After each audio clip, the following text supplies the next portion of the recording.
Alors sur le plateau de la Web Télé Salon CE et Loisirs Expo, je reçois Olivier Giroud. Olivier Giroud, bonjour. Bonjour. Je devrais dire good morning. Good morning. Et donc parfait. pour le seul spectacle qui ne soit pas en français mais qui soit compréhensible par tout le monde, même si, on le sait, la formation initiale en France pour les langues étrangères est plus que limitée. Voilà, très moyenne. Puisqu'on dit bilingue, trilingue, mais une seule langue, on dit français. C'est ça. Vous faites un spectacle qui rassemble beaucoup de visiteurs, combien? Depuis 4 ans, plus de 200 000 personnes. 200 000 personnes viennent voir un spectacle 100% en anglais, viennent et reviennent, et pourtant ils sont français. C'est ça, français, il y a aussi quelques expatriés et touristes, et beaucoup de Français comprennent tout. Et ils comprennent tout, c'est formidable. Donc, de quoi vous traitez? Alors, j'explique en plus d'une heure comment devenir parisien. Donc, c'est dans toutes les situations, dans le taxi, le métro, magasin, nightclub, relations sexuelles, communication, un petit peu tout. Et en fait, c'est un guide de survie à Paris. À Paris, quand on est un touriste? Un touriste, expatrié, même les Parisiens, beaucoup de Parisiens viennent au théâtre rigoler d'eux-mêmes en fait. C'est-à-dire qu'en fait, oui, quand j'ai vu un extrait de votre spectacle sur YouTube, et on a vraiment l'impression que toi, des Parisiens, de se voir dans un miroir. Mais Parisien, parce que on est à Paris, qui a quand même un paradoxe, voilà une ville qui reçoit beaucoup de touristes, et c'est peut-être une des villes les plus touristiques au monde, et qui pourtant a une connaissance des langues étrangères assez limitée. C'est ça, on est vraiment, on va dire, assez mauvais en anglais. Je pense qu'il y a un problème de formation aussi. Et les Français n'aiment pas les langues étrangères. Mais je pense que de plus en plus, les Français parlent un peu mieux anglais. Je pense que c'est quand même beaucoup mieux. Est-ce que, sincèrement, quand vous avez écrit ce spectacle, vous avez regardé des serveurs? Il y a une scène de serveur, justement, qui est assez révélatrice. Vous avez fait un peu comme un autre a fait en allant au bar et en regardant ce qui se passe, en écoutant ce qui se passait. Vous avez vraiment fait du mime, quoi. J'ai vachement observé. Enfin, j'ai travaillé dans la restauration pendant plus de 10 ans, donc ça m'a vraiment aidé. Où je voyais mes collègues, comment ils réagissaient avec les clients. Donc c'est vrai que j'ai vraiment observé toutes les situations à Paris. Ouais. Alors, est-ce que les Parisiens qui viennent vous voir se reconnaissent vraiment, ou est-ce qu'ils disent c'est pas possible, on n'est pas comme ça, c'est de la caricature? Il y a 95% des Parisiens qui se reconnaissent. Et les 5% qui restent ne sont pas vraiment honnêtes. Ils disent oh non, on n'est pas comme ça, mais bon, finalement ils le sont, quoi. Alors, vous ne faites pas ce spectacle qu'à Paris, vous le faites aussi à Londres? Ouais, je joue à Londres tous les mois, à Leicester Square Theatre. Donc et là, vous n'avez pas peur de faire peur aux Anglais qui viennent plus à Paris?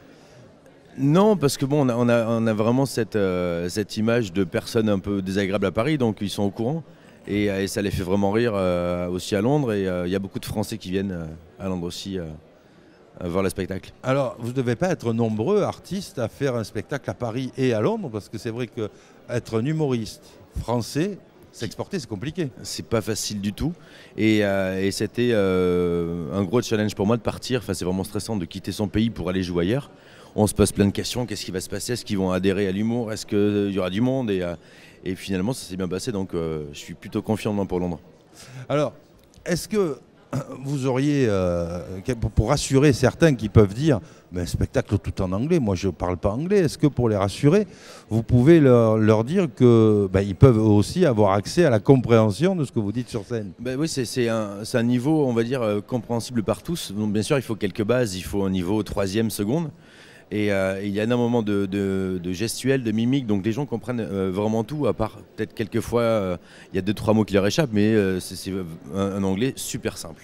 Alors moi, je dirais aux internautes, vous avez quelques comiques du sud de la France comme moi, on ne comprend pas tout ce qu'ils disent, mais ils nous font rire, avec un accent un peu fort qu'on peut avoir de Toulouse, de Marseille. C'est vrai qu'à Paris, quelquefois on amuse beaucoup les gens, mais ils ne comprennent pas tout ce qu'on dit. Et pour vous, c'est pareil finalement. C'est exactement la même chose. C'est comme si vous étiez d'une province avec un accent fort et que les Parisiens ne comprennent pas. C'est vraiment ça. Et il y a beaucoup de personnes qui viennent me voir en me disant c'est incroyable, je pensais que j'étais mauvais en anglais, mais finalement je comprends tout et j'ai l'impression d'être bilingue maintenant en sortant du spectacle, donc c'est génial. Et surtout que vous savez, il y a même quelquefois des Parisiens qui parlent à des étrangers en anglais qui ne comprennent pas eux-mêmes ce qu'ils sont en train de dire. Ah mais c'est sûr, énormément, tout le temps, pratiquement tout le temps. Donc si vous voulez vous voir parler anglais et voir quel est votre niveau et puis pouvoir progresser aussi, et aussi tout comprendre, parce que honnêtement ce spectacle est très amusant, vous devrez aller au Théâtre des Nouveautés. Alors au Théâtre des Nouveautés, vous jouez quel soir? Donc c'est le vendredi et samedi à 19 h, le dimanche à 18 h et le lundi à 20 h.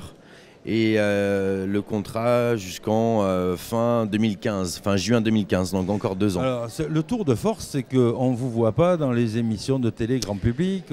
Non, parce qu'il y a encore un problème de... Voilà, c'est en anglais, donc en France, on joue en français. J'ai fait quelques émissions de télé, mais c'est vrai que c'est pas très attirant pour les télés. Certains artistes ont été interrogés sur les prix qu'on peut remettre au cinéma, au théâtre, etc. et qui disent le prix, c'est pas la télé qui nous est l'armée, c'est les spectateurs qui viennent nous voir. Et je pense que le prix, vous l'avez, vous, quand on ça, arrive.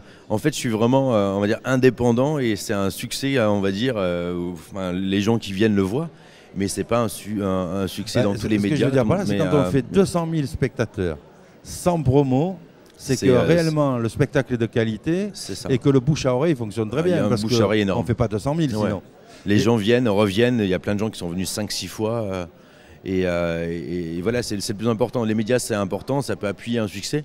Mais à la base, il y a un bouche à oreille, c'est juste formidable, quoi. C'est le vrai succès, en fait. Et puis, fut un temps, il y avait un groupe qui s'appelait Magma, qui avait son propre langage que personne ne comprenait. C'est vrai. Et remplissait les salles aussi. Donc on peut aller voir Olivier Giraud parler franglais formidable. C'est ça. Ouais. Oui. Et à Londres, vous faites le même carton avec les Anglais? Ouais. C'est complètement différent, en fait. Les Anglais, les Français. Donc nous, on rigole beaucoup plus, on applaudit moins. Et eux, ils applaudissent énormément. Et ils rigolent un peu moins que les Français. C'est vraiment bizarre. Ah ben l'humour anglais n'est pas le même. Non, il est complètement différent.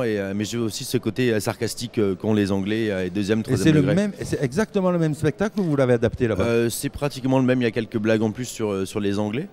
Mais j'essaie de garder un petit peu le même spectacle. Ouais. Alors moi je conseille aux élus de comité d'entreprise, à tous les groupes, puisqu'on est sur Loisirs Expo et qu'on a des associations, troisième âge, on a des associations dans tout genre, de rejoindre déjà les 200 000 qui sont allés voir Olivier Giraud, de passer au-delà de ce qui peut être repoussant, le fait que ce spectacle ne soit pas en français.